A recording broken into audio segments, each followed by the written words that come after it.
गोगा जी अर्जन और सर्जन के कटे सर लेकर ददरेवा के महलों में आ पहुंचे। आखिर वही हुआ जिसका डर माता बाछल को हमेशा से लगा रहता था। गोगा जी के हाथों में अपने ही भाइयों के सर देख माता बाछल के क्रोध के सीमा ना रही।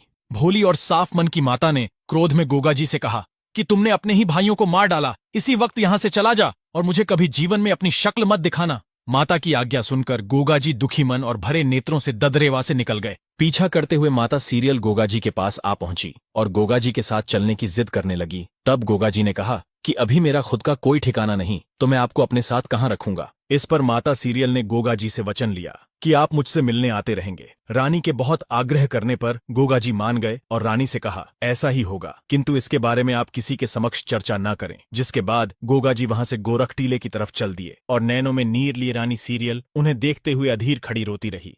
गोरख टीले पर पहुंचते ही गोगा जी ने गुरु चरणों में प्रणाम किया। जब गुरु गोरखनाथ ने गोगा जी से आने का कारण पूछा तो प्रत्युत्तर देते हुए गोगा जी ने कहा, अंतर्यामी गुरु, आप तो सर्वज्ञाता है, आपसे क्या छिपा है। मैं तो बस इतना बता सकता हूं कि मैं अब पूर्ण रूप से आपकी शरण में आ चुका हूं। गुरु गोरखनाथ ने मुस्कुराते हुए कहा कि जैसी तुम्हारी इच्छा। गोगा जी दिन में तपस्या में लीन रहते और रानी को दिए वचन अनुसार रात्रि में रानी सीरियल से मिलने चले जाया करते और सुबह ब्रह्म मुहूर्त के समय उठकर गोरख टीले पर लौट आते। गोगा जी को यह भय हमेशा लगा रहता कि कहीं माता ने उनको देख लिया तो उनकी आज्ञा का उल्लंघन हो जाएगा, लेकिन रानी सीरियल को दिया वचन भी निभाना जरूरी था। इस दुविधा में फंसे गोगा जी ने जब इसके बारे में गुरु गोरखनाथ को बताया तो गुरु ने कहा कि बेटा, शास्त्रों के अनुसार अपना दिया वचन निभाना ही एक क्षत्रिय का धर्म है, अतः अपने वचन का पालन करो। इसी प्रकार कुछ समय बीत गया और फिर तीजों का त्योहार आया।